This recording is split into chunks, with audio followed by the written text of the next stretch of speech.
আপনারা ছোট করেন। আল্লাহর এটা দেখতে বড্ড ভালো লাগে যে আমার বান্দা ছোট হয়ে থাকতে চায়।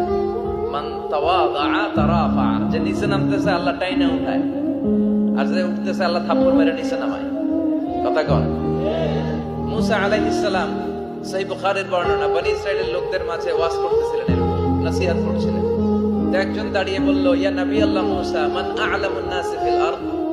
হে মুসা নবী, জানতে বড় মনে চায় বর্তমান পৃথিবীর সবচেয়ে বড় জ্ঞানী কে? মুসা আলাইহিস সালাম কয় আমি। মুসা আলাইহিস সালাম কি বললেন? আনা। আসলে কথাটা ঠিক। আল্লাহ যখন যে নবীকে পৃথিবীতে পাঠায় তখন তাকে সবচেয়ে বেশি জ্ঞান দিয়ে পাঠায়, সে হিসেবে ঠিকই উনি সবচেয়ে জ্ঞানী।